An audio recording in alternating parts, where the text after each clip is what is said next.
as somebody who has many hobbies and like actively does those things, people Right. often ask me, how did you find the hobby? Or like, how did you make friends within that hobby? And like, but I've actually been called brave for having hobbies. I really Weird.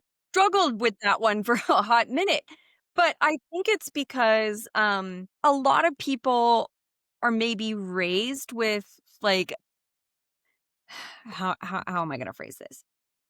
I think a lot of people are taught and our society teaches that unless you're contributing to the economy and to the world in some capacity, which in America usually comes in the form of work, the 9 to 5 work day, that if you're not doing those things, you are lazy or entitled or like it just people get painted with these stereotypes. And for some people, depending on how they were raised in their families as well, um, maybe having hobbies isn't encouraged or it was frowned upon. For me, I can see why maybe it would be scary to like focus on something that doesn't pay you. Um, but in my opinion, it does pay you. Uh, it fills your cup in so many different ways and it teaches you about yourself and it just adds joy to the world. And I think that's what makes really well-rounded people is when they're not just all work, they're like there's an identity outside of work.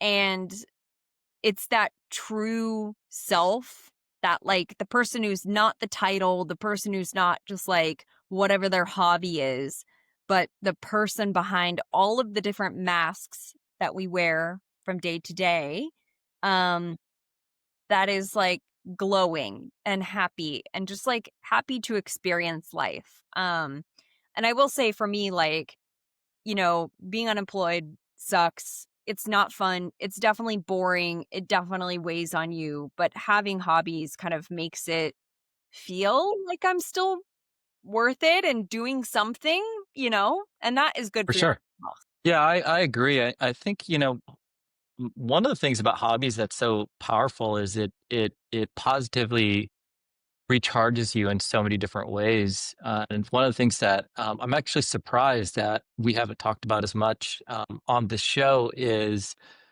some of the things that are very damaging to individuals after they've gone through something traumatic like a job loss after being there for 20 years or whatever, and spiraling into drugs, drinking, going out too much, hanging out with your friends. Like I know there was the analogy I have is like after I broke up, my first girlfriend and I broke up, like I just called my buddies and I didn't have any hobbies at that point, and I was like, we're going out every night.